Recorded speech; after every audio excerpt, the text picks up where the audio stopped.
Alright, good evening guys, and welcome to another live at 9:45.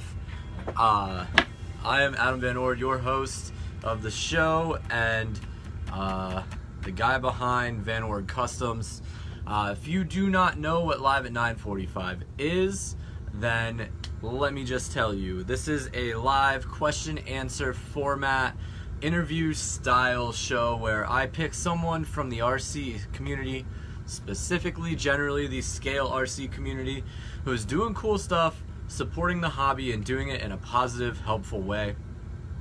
This week we have on a guest who is a little different than some of the other guests that I've had on. I've had on some people who've been in the hobby for a really long time. I've also had people on who own businesses and so on and so forth. This person is someone who I met, I guess, 2 years ago now. And when they joined the hobby, they really leapt into it, and they decided they're going to do big things. So I am happy to bring you Haus Pickett. If you don't know who Haus is, you're about to find out. And before we get this thing up and running and started, I have a couple of things to talk about, some housekeeping issues going on here, and then we'll get things moving. Number one, I apologize for the cold. My voice is probably a little harsh, and also you will notice I'm probably going to cough, and I apologize for that. Headphone users, beware. Additionally, please check out my social media stuff that I have going on. Shameless plug from me. Check me out on VanOrdCustoms.com. Check me out over on Facebook, Instagram, YouTube, all under VanOrd Customs. Definitely check out the YouTube channel. Go over, like, and subscribe. If you've missed any of the previous interviews, you can find them all over there. If you're watching on YouTube right now, please like and subscribe. Building that subscriber base is a hard thing to do, and I appreciate each and every like. I try to get to every single comment, whether it is here on Facebook Live or over there in the after show stuff on YouTube. I genuinely appreciate every viewer, and I try to answer any question, comment, concern, whatever it may be. I do definitely read each and every one of them. Last but not least, I'd like to talk about the fact that I would appreciate it, guys, if you are in this feed, that you keep it PG. I like to keep it family friendly. I like to make it so that if there are kids logging in, checking out what's going on, they can check it out without fear of any of the negative aspects that go on in our hobby. Other than that, I encourage you guys to communicate with one another as the show goes on. Talk back and forth. Ask questions, because as you ask questions, I would be very, very happy to try and interject them into what we have going on, if at all possible, if I can make it fit. And to address the comment that I just saw from Steve Martin, I respectfully ask each and every one of you to comment instead of hitting those like buttons. When you hit those like buttons, Facebook doesn't like it, for lack of a better term, and it will definitely mess up the feed. So you can comment emojis like Mike Kirby just did, or you can totally comment questions, comments back and forth, talk amongst yourselves, and it's pretty fun for us to watch as we go along. If we don't comment on your question or statement or any of that during the show, remember that we will go back through. I do, especially, and most of my guests do, read through and see if we can do anything about putting that info inside of there. Additionally, I don't have an additionally, and yes, my beard is getting long and luscious. It's getting out of control. It needs trimmed. I took No Shave November and moved it right into Don't Do It December, I guess. I don't know. Making up stuff now. So, who is Haus Pickett? Pickett how? What? I don't understand what's going on there, Rusty. Anyway, back to what I'm doing. So I'm going to locate Haus, bring him on the show, get this thing fired up, and he's really the guy you want to hear from, not me anyway. So let's get that thing moving. He should be on here any second. There's the cough I'm talking about. Hey, how's it going, man? It's going great. All right. So, how's the weather out there in Ohio? That sucks. It's December. Fair enough. Fair enough. All right. So let's start this thing off with, tell us a little bit about yourself. Well, my name's Haus. Married for, I don't know, 9-10 years or so. Got 3 kids, and About it. Pretty boring guy. 6 days a week. All right. So, how long have you been in the RC hobby? Uh, almost 2 years, I guess, the way I am now. Um, I bought a Slash 4 or 5 years ago, I guess, and I used to get it out like once a month and race cars up down the road. Yeah. It was sucked and it was boring. So like once a month I'd get it out, run for a half an hour and put it away. But to the point where I'm at now, that's 2 years is when I got into the scale scene of things. All right. What or who kind of brought you into the scale scene? What happened there? It's probably the Guru page more than anything. Um, I just like the idea of being able to build a scale truck. And it was right around the time Todd had ET, and I really liked the look of it. And there's a couple other guys who had just scale trucks that would do whatever you wanted them to do, essentially. So Right. uh, that's that's where I started getting into it. Awesome, man. So, we talked a little bit about like your first hobby grade RC was probably like the Slash and all of that. What was your first crawler, and why did you elect to go that route? Uh, First crawler, I actually got two at one time. I picked up it was a Red Cat Everest 10 and an Ascender with SCX 10 one axles. I picked them both up the same day. Um, and that's kind of what started it, I guess. Awesome. So, I just had a question that I like, and so I'm gonna ask it to you. Are you a big fan of ready to runs, or do you like to do a lot of like custom touches, one-off stuff, all that jazz? Um, well, that's a loaded question, really. I I don't think I've ever bought myself a brand new truck. I bought my daughter one, um, and she drove it.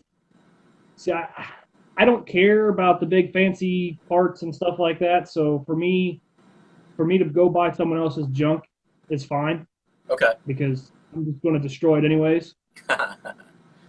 That's it's a toy. I'm here to have fun. And for somebody to buy a ready to run and kind of what we do is a lost cause. You don't keep the electronics normally. Those are the first things to go. You don't run stock tires very often. So why spend the money when I can go buy a used one off, Facebook for 150 bucks and then put money into it to make it what I want it to be. Yeah, I follow that perspective for sure. I've bought a lot of used parts over my career in this hobby now, and I definitely enjoy buying the used parts, kind of making things work, putting it all together, and ending up with some kind of menagerie of parts that kind of aren't supposed to work together that work together, and I love it. Yeah. So if you weren't And in, I'm not a yeah, what? no, go I ahead. see you said to buy something and build it. Yeah, I'm not a builder. They're like that's one of my pet peeves is people, I've made posts before about what are you building? And it's not to take away from anybody, for what they're doing, but to me a builder is like, Donnie Branham. I see Wes is on here. Guys like that, those are builders. yeah, I'm an assembler. Like I buy parts and I put parts on my truck. That's what I do. I don't build crap. You know what I mean? So like you built your truck, like that's a built truck. Guys that build things to buy something off of eBay or to buy something from a hobby shop and come home and mount some rims and tires, you didn't build it. It's cool that you think you did, like, but it's everyone's perception. And to me, the builders don't get enough credit because of people that think, oh, I bought a new body and I painted it. I just built me a new truck. No, you didn't. I I So totally follow your perspective, but I'm gonna give you a little twist on that. So I think that there are varying levels to building, and so like box stock guys who don't do anything, they don't get to count as building anything. like, fair enough. Like, you took it out of the box, you plugged the battery in, you ran it. Not knocking that. That is totally an acceptable way to enjoy this hobby. In fact, Yeah, I run stock trucks all the time. It's great. yeah, it's incredibly fun. With the RC club, like, I go out and run with the kids now, and so I'm running those box stock Gen 7s, and I'm like, man, this thing is way better than it should be. And like, I've built trucks that can't perform up to what this thing can, like brand new out of the box. Like, so it's not a problem with enjoying it that way. What I'm saying is, like, once you begin making it your own, you're customizing it, you're kind of doing that thing. I think that's where the building begins. And then you see a lot of guys who do that like continue to take it up notches. And you notice that a lot of the people who are quote unquote builders are people who've been in the hobby for a really, really long time. So, I don't know. It's just it's the way I look at it. Like I said, I'm more than, if you're in the hobby, awesome. If you want to take a truck out of the box and run it, by all means. If you want to spend 6 months building a custom body and then roll it down a hill, sweet. You know? So, I mean, I don't have nothing against people that think changing rims and tires, wheels and tires is building a truck. Like, cool. Yeah. You know, but to me, I'll tell you all day, I'm not a builder. I assemble stuff. I buy from the hobby shop and I bolt on some new wheels and tires, and that's my truck. Yeah. No, hey, listen, we got to have assemblers too. There's spots in this hobby for everybody, and I love it. So, if you weren't in the RC hobby, what do you think your hobby of choice would be? Probably competition archery. That's what I was doing before I got into RC trucks. I used to shoot every day. I would just do a bunch of trick shots just to say I could do it. You know, I shoot through the eye of a CD or shoot through the holes in bricks. Yeah. You know, just for something to do. And like that's literally what I did for 2 or 3 years. Nice. And then since I got my first RC truck, I don't think I've touched my bow. Did you do spot league stuff, or were you into the like the 3D archery stuff? The 3D stuff. We went to 3D shoots, yeah. So yeah, my parents. Yeah, it was a good time. Yeah, my parents and my brother were really big into that. I dabbled in it, but at that point in time, I was in high school and I was like a punk kid, all dressed in black with long hair, and I'd show up and it's all these guys in like tucked in collared shirts, and I got funny looks, and they didn't like that I didn't take it as serious as they did. So I was like, and I'll find something else to do. So yeah, I don't take many things. I didn't take that seriously. I went to shoots and would warm up, and I thought I was shooting an inch or so too far one way or the other, and I wouldn't even shoot that day. Yeah. So, you know, it's just the way I was. Mm-hmm. So I just want to have fun. Yeah. All right, so I have to ask. All right, and so I know that behind you there's this big wall of RCs. Most people online have seen it, and we're going to get to that in a second. But are you a big tire fan or a small tire fan? You have like a menagerie, so you've gotten to test a lot of different options. What's your go-to? I'm a scale tire guy. I've never, you know, like I said, I've been to a handful of comps, so I've never really ran a 2.2 rig. I mean, yeah, I got my Yeti on 2.2 boggers. Yeah. But that's wide open or nothing. It's like I said, I like scale. If it's a class 3 rig, then normally you're running some big 2.2s on it. But for me, I guess small tires, because I came in because I like the scale aspect of it. Right. You know, a 5.75 inch tire is, you know, a 55, 60 inch tire, and scale. Well, I don't see too many Jeeps rolling down my road with 60 inch tires on it, you know.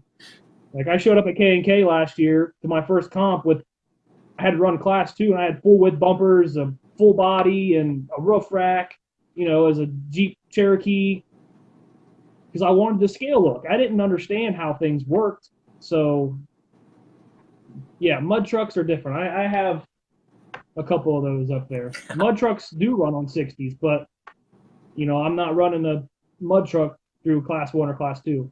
Right. So. Right. Makes sense. So next one is brush to brushless, and why?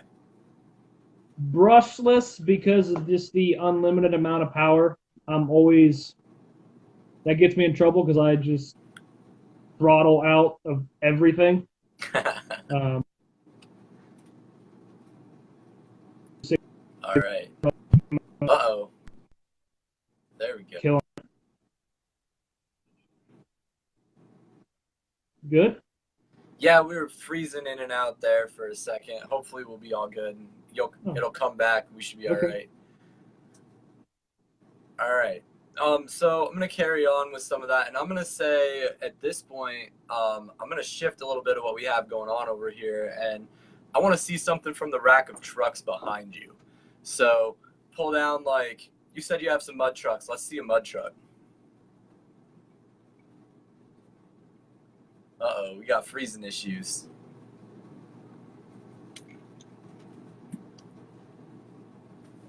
Uh-oh.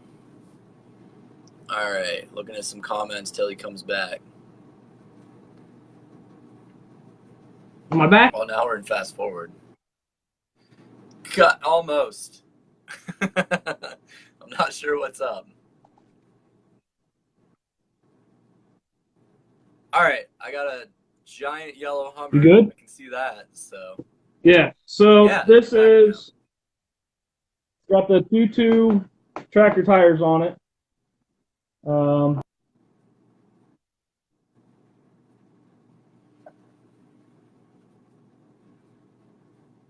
Oh man, now we're frozen again. I don't know. Am I cutting out? Yeah, you keep freezing and coming back, so I'm not sure what's up. So. But yeah, this is my mud truck. It's currently has both discs blown out of it because that's what we do. So. Bunch of power, beat it up, got it. Yeah, of course. Yeah, so I just saw a comment from Steve Martin that said Ohio internet. That's hilarious because I interviewed Todd Grundish a while ago, and Todd's internet is like, you can ask him a question, then he can answer it in an hour. It's pretty great. So let's see what's going on here. This is another one I'm starting. It's got the J Concepts, Fling Kings, or whatever they call them. Mm-hmm. So we're going to see how this one goes.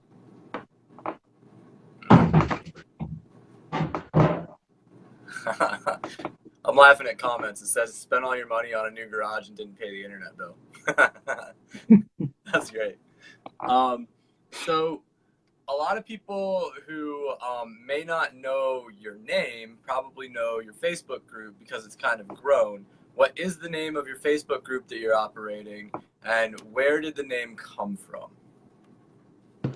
I do have a group, but no, it's mostly just my page. It's Built4Battle RC. Yeah. I'm not sure where I got the name. I think it's my third name that I went through.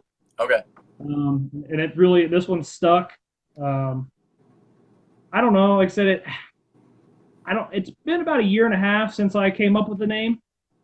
And it's just kind of how I do things. You know, I like to say my trucks are built for battle because I can go out and try to destroy them. And if I don't, then good. If I do, good.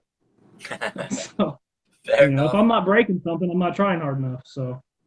Yeah. So you said you've had your page up and running there for like a year and a half. How many people are following that on a daily basis? I got 3,200 followers or so. It just depends. You run a page, it depends on the post and that on the kind of feedback stuff. Yeah. I did a experiment a couple months ago. You get like I said, you run a page, so you understand. You get a feedback from Facebook about, you reached this many people, you had this kind of interaction, Yeah. And I got one that said I had reached like 50,000 people. And I was like, yeah, that's cool. I want to hit 100,000. So the following week, I kind of actually hit 130 some thousand people that week, and I thought that was kind of neat. Yeah, man, that's awesome. I think my biggest post count, like person hit count ever, was like 50,000. So, and that was like the RC club, whatever. Yeah, Post. I helped you blow that. That was good, man. That's what you're doing out there is sweet. So Thank you. good to get the kids I'm involved. trying. It's very trying sometimes. They like to break them, and so Hey, man. Red Cat, though, for all the haters out there, Red Cat's coming a long way, and you'll see next year. Believe it. All right, man. So let's talk about how about an easy question that's not probably going to be easy because I know that there are a ton of them sitting on the shelf behind you. How many RCs do you currently have in your collection? Not a lot. I think probably about 20, but I've gotten rid of 3 or 4 in the last month. Because when I first got into it, I bought everything I could find. I didn't care if I found a complete truck for under $200. I went and picked it up. And then I kind of transitioned over the winter to get serious into the competition side of things. Yeah. I haven't added a truck to my shelf this year outright. I mean, I've traded, like I said, I've sold 3 or 4. I gave one away at KOG last year. Mm-hmm. And then, so here recently, the trucks I've sold have been able to put money into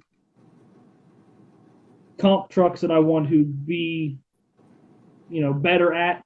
Yeah. So as far as my collection growing a lot, I don't see it happening.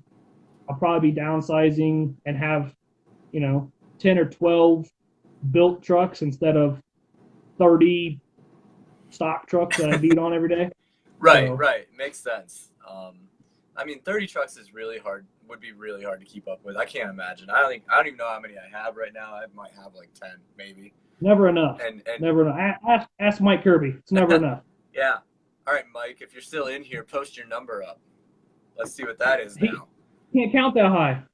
I don't know if he can count that high. I'm not even gonna lie. All right. So, why did you decide you were gonna buy like every truck under the sun? Were they all different, or were you repeating some of them? And so, why, if you were repeating them, like why repeats? Like what was going on there? What was the thought process? I didn't have a thought process. It's just kind of how I do things. Like I said, when I started shooting archery, I bought a bow. 6 months later, I had like 5. I don't know why. Guns, same way. I bought a gun. I was like, sweet guns. And now I got a safe full of guns. And so, but it's Ohio. So legally, I don't own any guns in case the government's watching. It's Ohio. I don't own any guns. But it's just, I don't know. I dive in and then I worry about swimming later. So that's kind of where I'm at. Like I said, I'm working on downsizing a little bit to get,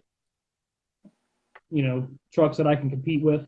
Yeah. So Mike just commented his number and it was like obscene. 650 to 675. I don't know. I don't even know how you know you have that. Yeah. Like after like 200, you just be like, I got a bunch of them out back. Like he's been in the hobby longer than I've been alive. That's fair. That's fair. Me too. Me too.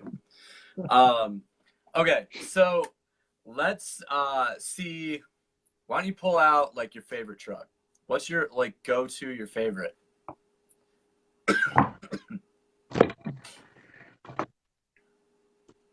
Nice. Let's learn a little bit about that guy.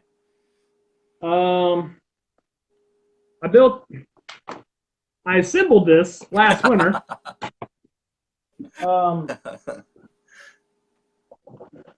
The body on it was this body last year, same color and everything, but I cut the back off so I could put a drop bed in it.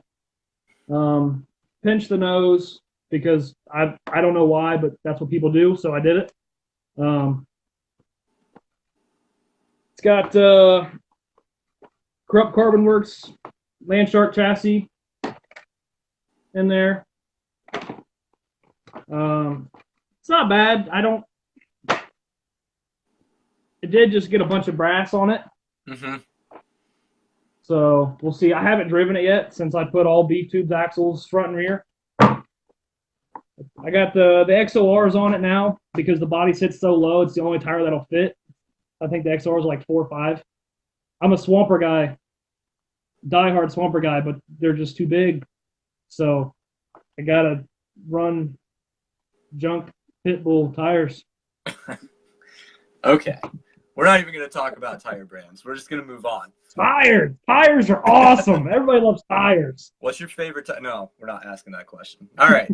So, how about the most obscure thing that you have on your shelf? Something that people would be like, you're really into crawlers and you have that. Like, what's the most obscure RC item that you've got kicking around? I had to look that word up. Like, I'm not even sure. I think it means different, weird, right? Yeah. I had to Google obscure. Yeah. Okay. I don't have anything. I have a boat. I don't know. I don't know. I don't have anything crazy. I guess the craziest thing I have is my pulling truck, but it's not a scale crawler. But it doesn't have to be a scale crawler. Like, you have a collection of scale crawlers, and then you have, like, this item. You see what I'm saying? Okay, well, then the thing that doesn't fit would be my boat. I have a boat, and I don't know why I have a boat, but I have a boat. I have to ask, so since you have a boat, and I've never had a boat, is it about 5 minutes of fun like I feel like it's going to be? I don't know. I bought it as a nitro boat. I brought it home. I threw all the nitro stuff away. I had it airbrushed, and it's been sitting on the shelf. Awesome. Can I see the airbrush paint job at least? Admire it from a distance here. I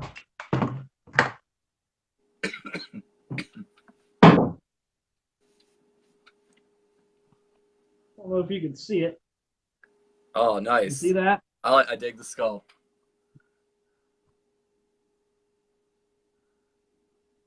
All right. So, yeah, that's it.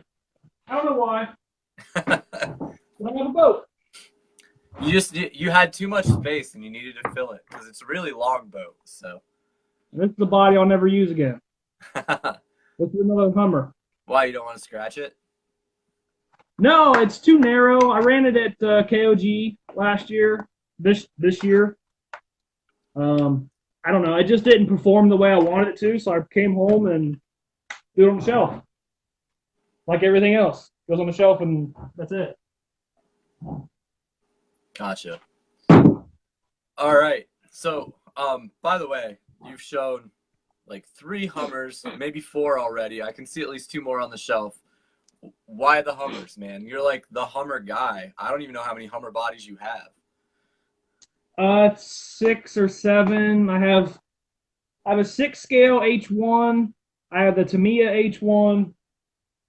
Then I have 4 of the New Bright H2s. I don't know. The American flag one I showed you, that was the first one I got. It was all black. I had it airbrushed. And then I just happened to come across this one. And that was one of the first. I did build the body. I assembled it onto the chassis. But I cut the body and did all that work. But I don't know. They just seemed to find me. I had that one. I got another one and a lot of stuff. And then John Lowe gave me one this year because he's like, here, I know you love these things. I'm never going to do anything with it. So they they just find me, and that's fine. So Awesome. They asked if you own a real one, like a 1-to-1 Hummer. Nah, no, I don't own anything cool 1-to-1. All right, so let's talk about what is your favorite RC of all time that you have, like the best one. Say it again. My what? Your favorite RC, is it that green one? Maybe I already asked that question. Yeah. I feel like I already asked that question.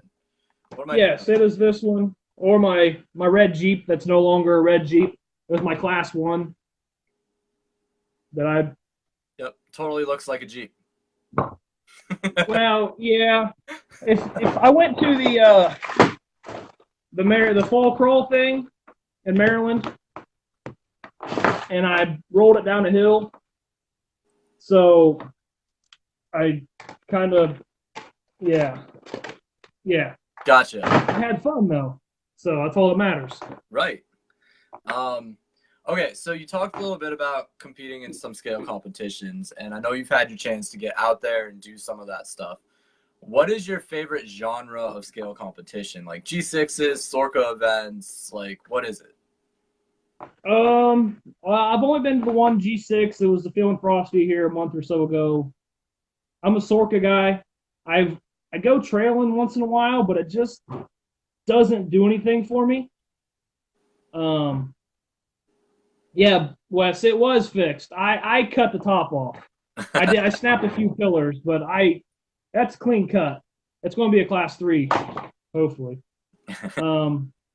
But no, Sorka by far you get in between some gates and the adrenaline rush is where it's at. Yeah. To me that's competition. When I go out to the G6 and trail, it's fun. You get to hang out with people, but I'm in no rush. I don't run. And them guys are running. I'm like, nah, I'm good. I can go to Kirby's and run 50 gates and walk 10 feet. So, hey, that's where it's at. Right. All right. So one of the things that I noticed about you specifically, and this is off of your list of questions, I didn't give you this one.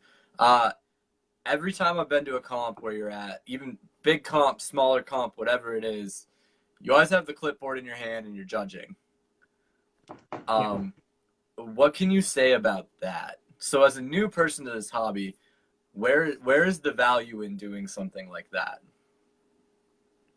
There's a lot of good drivers out there, and you get to see firsthand on how they navigate, the small tricks that some of these guys have, like the front tire wobble that some of these guys do to settle the front end or to walk over a breakover, like I had no idea. And I seen some guys do that and I was like, wow, really? And if I wouldn't have been judging, I would have never seen nothing like that. And you get to talk and meet a lot of people by judging that you wouldn't normally, even at an event that you wouldn't talk with, So I try to talk to everybody. I want everybody to know what's going on. So, yeah, you learn so much by judging, so that if you're new to the hobby, grab a clipboard. It's not hard. It's a bunch of straight slashes, and it tells you, hey, if they use a winch, put a mark here. If they touch their truck, you put a mark here. Right. So the benefit is substantial, for what it's worth. But yeah, every event I've been to, I've judged. The very first, I went to K&K still this year. So last year was 4, my very first event I've ever been to, and I judged all weekend. And I've continued to do that everywhere I've went. And these guys go, I can only imagine how long it takes Mike Kirby to plan the TTC. Yeah. So the least I can do is go out there and, he's provided me with this much fun. Like I'm going to do him a favor and put some work in and help the event run as smoothly as possible, So that's just me giving back because that's why I'm here. Right. So. And so that makes a lot of sense. And I see a lot of not only new people who've been in a long time, all of that stuff, who avoid the clipboard like the plague. And one of the nice things about it is exactly what you said. When you do judge, you gain lots of knowledge and information about what's going on. I akin it kind of to like cheating. So if you're gonna drive on a course where you've judged all day, yeah, it's like you you're get to cheating. see all the crap you want to miss. You've already run the course. I mean, everybody that judges it, you basically have run it in your head while they're running it, and so exactly. Judging feels like cheating sometimes. I used to do tons and tons of judging, and now I try to do some social media stuff and get out and talk to more people, the newer people that are going on and stuff. So I don't do as much anymore, but you definitely learn a ton. And I wanted to bring it up because I knew you were really passionate about it, and you do judge, and you put in a lot of time and effort there. And We'll see. And Charles knows I carry my own clipboard. I come to events with my own clipboard, ready to go. Which is awesome. I've never met someone that brings their own clipboard. It's amazing. And so from me to you, thank you for stepping up, man, because the veteran dudes who judged for years and years and years, they don't mind passing their clipboard over to new people and growing what's going on there. So thank you. I'm going to continue judging and doing my thing because there's still new people that show up that I haven't met yet. So, yeah.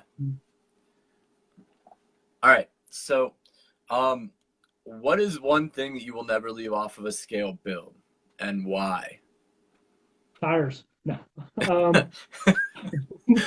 Probably an interior of some sort. I'll build something without tires. You know it. Yeah, I believe it.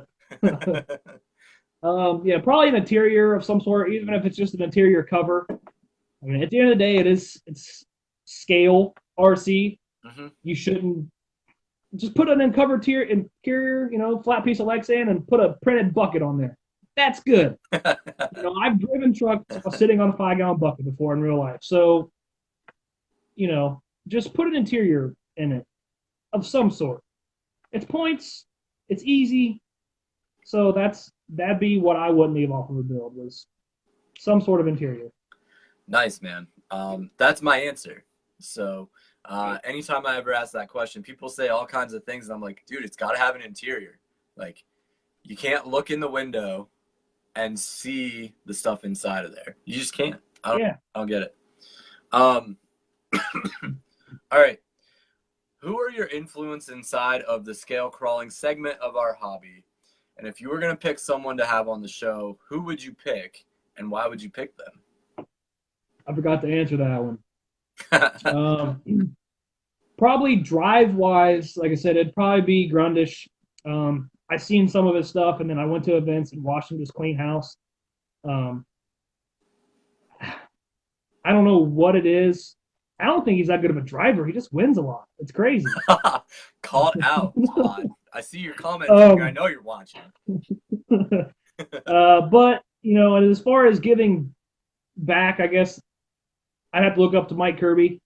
So those are my two big influences, as far as driving. I've seen Mike Kirby can drive. Don't let that old man fool you now. I watched him take a stock truck and do some stuff that people couldn't do with built Class 2s, just to say, hey, it's possible.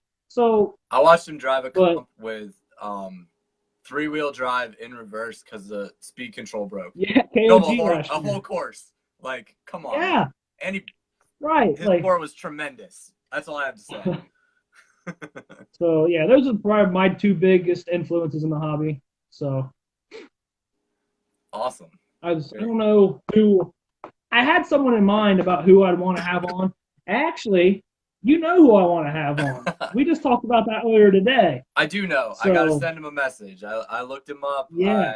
I friend requested him. I got accepted. So the messages are coming. This has been a rough week for me, man. I told you, like, I just squeaked everything in under the wire all week long. So everybody in my house was sick. All my work stuff was, like, borderline late. I made it all happen, but, like, just made it happen. So I'll get a hold of that dude for sure. All right. Out there on the old interwebs, what is your favorite build kicking around, favorite truck kicking around that is not your own? I don't know. There's a lot of nice ones out there. I've been giving Todd a lot of crap about his Class 1. I just like I said, getting really into scale. The whole leaf spring thing seems really interesting. And I've watched him drive his, I don't even know what it is. It's a Toyota, but I don't know what's underneath it. But it's leaf sprung. I believe that it's mostly TF2 under there. Todd could comment. He's in here. It's not all TF2. Yeah, but I can guarantee that. But a few months about letting me have it. He won't let me have it. I don't know why. So, but that probably that one. It's nothing crazy. It's not unique. It's just a Toyota, but it performs, know. And at the end of the day, if you're going to compete, that's what it's about, is performance. So, gotcha, 100%. All right. Can so you've been working on this scale garage thing you got going on, and you decided you're going to build a new one. Any chance that we can see what's going on with the new one, like little tour, like moving around, make people seasick for a second and check out what you got going on so far? I could probably journey over there, yeah. It's on the other side of the garage. Oh, there you go. So, turn you around. Maybe. I don't know how this thing works. So, it's nothing crazy, but my other one wasn't big enough. So I went ahead and, like, made this one bigger. Right. I don't even know if you guys can see it or not, but I can see it. it actually has real garage floor in it. Nice. I don't know, the light sucks over here, but my screen's small, and I don't know if your guys' screen is that small or not. But it's like 5 foot long. So it's a good 1.5 feet longer than my other one. Yeah. But it's still in the works. It's still got a lot to do. There's no steps upstairs. Right. But that's okay, because, you know, our fake wrestler guys, they don't walk anyways. So. Right. But yeah, there's some trucks and some banners. Secrets. All right. So I think there's my old one. I think you get to call yourself a little bit of a builder with the whole garage thing, because that's not like you bought one and put it up. You're doing some building there. I guess, yeah. That's the first thing I've built, though. So I'm gonna give you a little bit of builder title. Like, you're allowed to have a little bit. Okay. All right. So let's talk about. You already said why you built the other one. You built the second one because your original one was too small, and so when you elect like a size for a scale garage, one of the things I noticed. So like.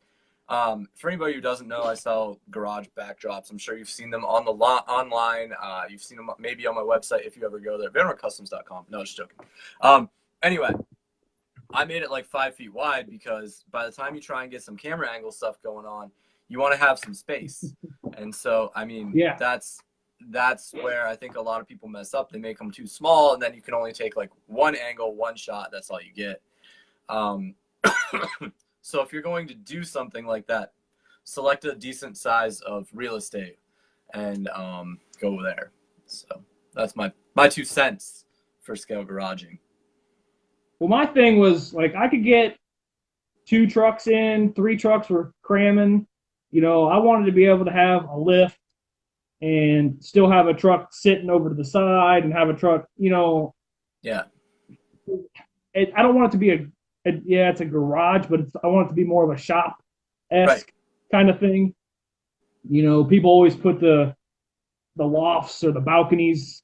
Well, I don't know anybody with a 2-stall garage that has a loft or a balcony in it. So when you add that, you need it to be proportionate. So it's no longer a 2-stall garage. It's a shop or, you know, a warehouse kind of thing. So right. I don't know. But yeah. Work in progress. Yeah, I follow that 100%. So all I was saying is really, like, size-wise, just in scale garage worlds, bigger is better. Yes, this is very true. All right. So let's talk about the fact that there's a bunch of new people out there in this community, and inevitably, if you're judging and whatnot, you run into them. What is your best piece of advice for new people in our community who are just starting out in the hobby and looking to do like their first upgrades to their box stock, ready to run stuff they got going on? Don't. Okay. I mean, really, you know, you said the same thing. Them Gen 7s out of the box, you know, I love driving a stock truck, but not directly after I drive like my built Class 2, because it really irks you. You're like, I got this much money in this Class 2, and I grab this box stock truck, and it doesn't perform that much worse than a built truck. So I mean, if you want to put money into something, buy some cool wheels and tires, and then just drive the thing. You know, you don't need a $200 brushless system or new bumpers or nothing. Just if you want cool looking tires, cool. But I mean, companies now are coming out with some decent tires out of the box. You know, Yeah. so just drive it. You don't listen to people say, oh, you know, you need this brushless system or you need, you know, this servo or no, you don't. You just need to drive it, have fun, because what might make me a better driver may not make you a better driver. You know, your driving style is different than mine. So if I tell you to go get these shocks that help me, you may not drive like me, so them shocks are going to do you no good. So, Sorry, I'm reading comments, and so yeah. Mr. Holmes himself says you need $300 worth of brushless stuff. I wonder why, John. So, all right, that was just a funny comment. I love it. Thank you for commenting that. All right, I know it's a joke, by the way. He's not really like that. He was totally joking. I just want to put that out there. Total sarcasm. So where do you see the scale crawling community, the scrawling community, but if you have it, headed in the coming years? You know, it's going to I think one of your days off there, you had the conversation that kind of brought this question up. It's either going to explode and just keep growing, or it's going to implode and destroy itself. There's a lot of negativity going on right now that's kind of pushing people one way or the other, and that sucks. And then the bigger events, you can't get people to step up and judge and stuff like that, which kind of slows things down. But as far as products and new trucks and tires, you know, I haven't been in long enough to really tell you that it's growing faster than ever. So I mean, that's fair. But you know, the events are getting bigger. There's more people coming out. It's just a matter of trucks are getting more affordable. You know, Axial's new builder's kit. You know, Red Cat coming out with a new truck. Traxxas came out with a more affordable Traxxas, whatever they make. But yeah, so it's I don't know. Again, it's a loaded question. It's either going to depends on the people. The people make or break this hobby. There's a lot of great people, but there's a few bad apples that can wear on some good guys. So I'd love it to keep going because I just got here.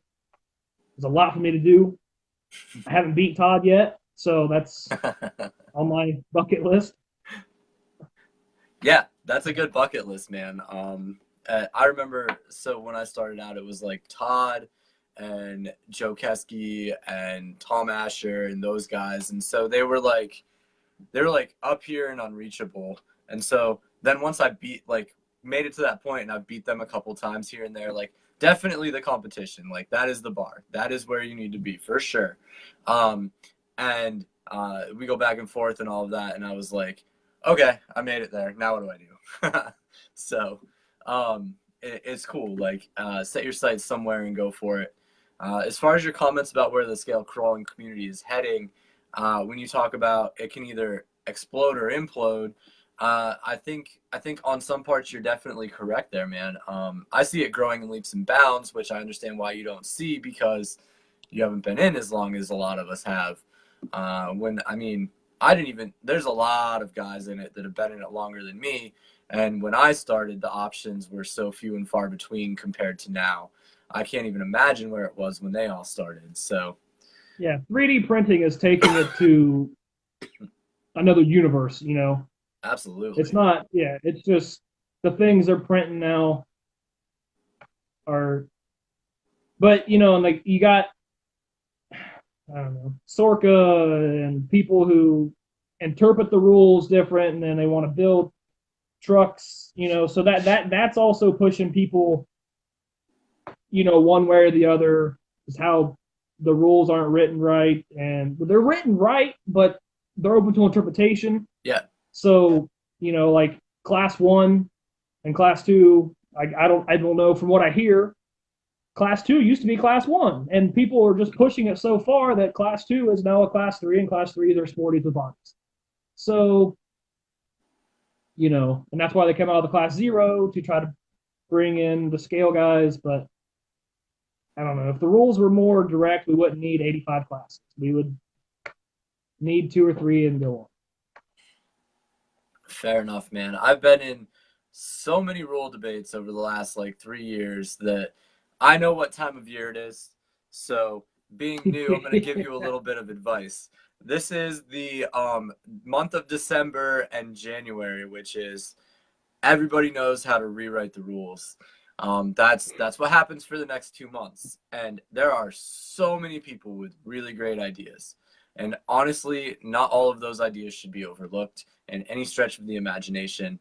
But when it all boils down to it, the group of dudes that sit back and take all that in and do the stuff for Sorka specifically is what we're talking about, guys. Not all the other things that are going on. Those guys that are taking back and taking that in and doing it are doing a very thankless job, working their tails off and trying to put out there what all of us will benefit from.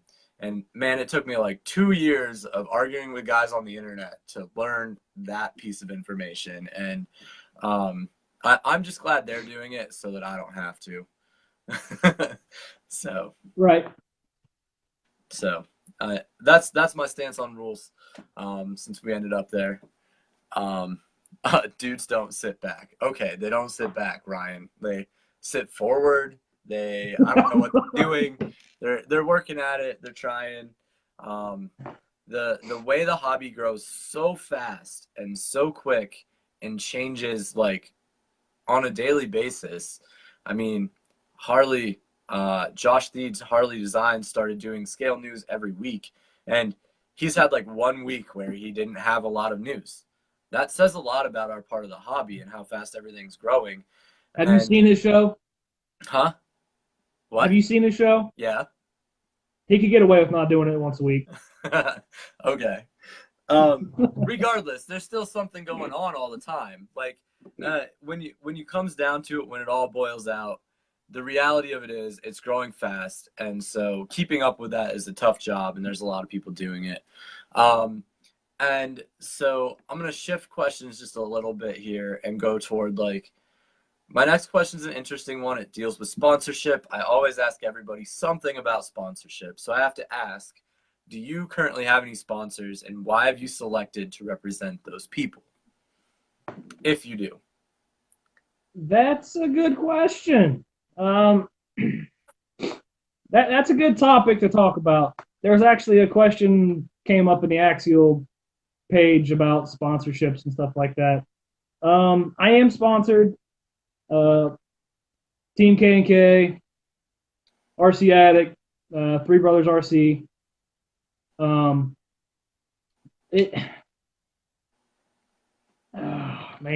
I don't even know where to start with that. I've been lucky enough, like I said, I'm fairly new to the hobby. When I got into the hobby, I thought sponsorship was like the greatest thing. I didn't know nothing about it, but and in the first year I was in, it just seemed discouraging about sponsorships. The rich got richer, I guess is a way to put it. You would see guys with 7, 8, 9 sponsors, like, oh, I just got picked up by so and so, or welcome so and so to the team. It's like, man, you're sponsored by every company in the world. Like, cool, And I applied for one sponsorship. I didn't get it, but I expected that. Yeah. No one knew who I was. I'd been to like 2 events. Figured I'd try. Right. Currently, the sponsors I have now, I was approached by them. I didn't reach out to them. I have a hard time asking for things. Like I really wanted to be on your show for a long time. I just couldn't get it through my head to like, Adam, dude, like, hey, me. And I think, like I said, when I applied for the team that I didn't get, it really kind of instilled that even more. Like, I don't know if it's like needy or whatever, but that kind of made me realize just keep doing me, Yeah. And then I was picked up by these companies here all relatively quickly. It was out of the blue, because like I still don't know how sponsorship works. I mean, I know what we have, Yeah. but so I just do what I do and try to be a good person and show up to events, talk up the products that I use every day. I don't want to be sponsored so I can get your product, Like I'm gonna buy your product regardless if you sponsor me or not. Like that's Right. what I do, like so I don't know. Sponsor it's a loaded topic. People want to be sponsored, but it's not you gotta be want to be sponsored for the right reasons. Yep. So do I like being sponsored? Yeah, I love it. I enjoy the teams that I'm on. It's family. It's fun. Did I change anything once I got sponsored? No. I continued using their products. I continued to post them on social media and just do my thing. So, like I said, I've applied for one team. I wouldn't say turned down, but I just wasn't picked. Yep. So it is what it is. You keep supporting the companies that support the hobby. Absolutely, man. And so it's interesting to hear like the full circle thing from you because you are newer to the hobby. And so, I mean, 2 years in, I definitely didn't have a sponsor. I wasn't even on the map of having any kind of connection with anybody. And so, at this stage of the game, I sit in the same seat that you do, where you said people approached you and said, hey, would you like this opportunity? And so it's kind of about doing you, being a good person, putting good things out there, promoting our hobby, doing what you can to support the companies that you use and the stuff you believe in. And if that's where you're at and that's where you sit, then sponsorship is right for you. I had some local guys who were really, really searching for a sponsorship, and that's the advice I gave, and it was kind of disconcerting because they seemed disappointed, and so I think people want to be sponsored for the wrong reasons. Like you don't get free stuff. Like that's not the RC hobby isn't big enough where they're like, oh, here's a new truck. Like that's not how it works. They're letting you into their family. They trust you. It's right. like, hey, do what you do and thank you for supporting who we are. Right. So like I said, I came in, I loved not being sponsored. There's a small group of companies that I look up to, local companies. I don't want to be sponsored by a big company because like a tire company or something like that, I like to run every tire that I want to run. Mm-hmm. When a company starts putting restrictions on you, like that takes the fun out of it for me. There's certain companies out there like K&K, like I'm happy with their hardware. I have no desire to run anyone else's hardware. So like that's a great fit for me.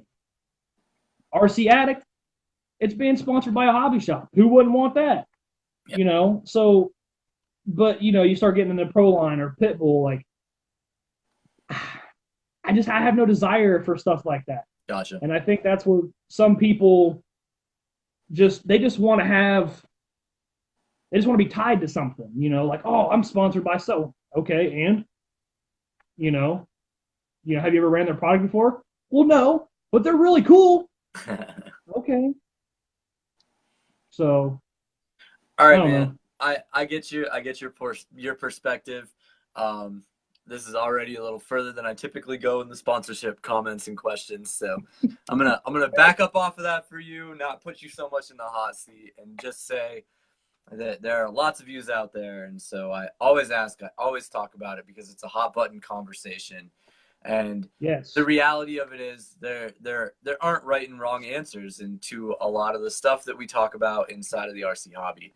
And as long as you're keeping it positive, you're doing good things, you're promoting our hobby, you're being a positive person, then we're doing the right stuff. So, all right, man, we're rounding up to the whole ending here. I have to ask though, what should we expect to see next coming from you? Like what's loaded up, ready to go out into the world? I don't know, continuing to just push the whole social media thing. I got a few things in the works as far as some products, trying to develop a few things. I got some plans to get out into my local community next year. I got some trucks set aside. I'd like to get into some fairs, some festivals, and take some trucks and small courses and just get people involved, and do my best to grow the hobby more. Yeah. There's never enough people. So, and where I'm at, there's like 3 or 4 people in this town that I know that RC. So there's so much room for growth to get controllers in kids' hands. And, if I can go to the fair and some festivals we have and take 3 or 4 trucks and, a trailer with a pile of rocks and say, hey, man, come on over, free of charge, just have fun. Like, this is what it's about. Here's a website, go check them out, see what you can do, and there's so much negativity in the world with everything going on with everything, not to mention one thing, but, and then we have so many great people in the hobby that are just upbeat and positive all the time. So bring them in so they can be a part of it and, and stuff like that. So that's kind of where I'm heading with things. That's why I won't sell all my trucks, because of that. It's something I've been working on for most of the fall. So like I said, a couple things we're developing to help me out. I judge a lot, so I've got something that I think will help me and many other judges out that I'm trying to get through the process. So awesome, man. That one intrigues me. I'd be very curious about that. But additionally, when you talk about the fair stuff, about the event stuff, all of that, I'm sure there's a bunch of people out there who have tried things of that nature. I know I personally have done several events in my town and so on and so forth. So personally, if you have any questions about that, by all means, ask me. But I guarantee you that in the 33 people who are currently watching, or anybody picking this up on YouTube or whatever, dude, there are guys who have done this, who have tried that, who have whatever, who could give you lots of great advice. Some do's and definitely some don'ts. Like, don't hand like your super expensive controller to a brand new person, because I did that and I paid for it. But also at the same point, like, course setup, why you should do one thing over another, all that stuff. So so I shouldn't charge them $20 to run my trucks? Yeah, I wouldn't do them that. I tried like $1 just to offset, like, you're gonna beat on it, like there's gonna be wear and tear, and that didn't even work. So free is by far the best answer. And Mike Kirby says he has a dozen stock deadbolts he's gonna just hand to you. He's joking. got my address. Totally joking. He says he thinks you need them. I was joking, by the way. You don't feel obligated to do any of that. Anyway. All right, man. Well, it's been a great interview. I totally appreciate you being on. I love that you're so new into the hobby, but so deep into this hobby, and really throwing yourself in there and putting forth the effort to judge and grow things, and just really doing the stuff that the guys who've been in a long time are doing. And from myself and honestly multiple people that I've seen in this feed, we genuinely appreciate it. And I couldn't think of a better person to interview. So it was great having you on, man. Sweet. All right. So is there anything I missed? Anything I need to hear from you before I let you go and close out what we've got going on here tonight? Nah, I think we did good, for the time restraints we were both under. So yeah, dude. So all right. then I'm gonna let you go. Thank you once more, and so I'll close you out, and I'll kind of end the show and all the stuff we got going on here, and I'll be talking to you later, man. All right, good chat. Yeah, thanks. All right, pardon the cough. Excuse me, guys. Thank you, each and every one of you, for tuning in. Man, I had like 30 people in here all night. I cannot thank you guys enough. I would not be doing this if you guys weren't tuning in. I genuinely appreciate it. You guys are great. The comments were awesome. I was watching them click off one after the other, after the other, after the other. I will be going back through answering all of those. If you're watching this on YouTube and you've made it this far, by all means comment something up. I would love to comment back to you on YouTube. I appreciate everybody who tunes in over there. Check out my social media stuff. Check out VanOrdCustoms.com. Check out VanOrd Customs on Facebook, VanOrd_Customs over on Instagram, and so on and so forth. Guys, I appreciate you guys so much for tuning in. You really just don't even know. As always, though, I do have to say thank you for tuning in, because if it wasn't for all of you, it would just be me talking to myself at a camera, and no one wants to see that. So I appreciate it, and I will catch you guys all next week for another live at 9:45, hosted by me, Adam VanOrd of VanOrd Customs. Have a great night, guys. Catch you later.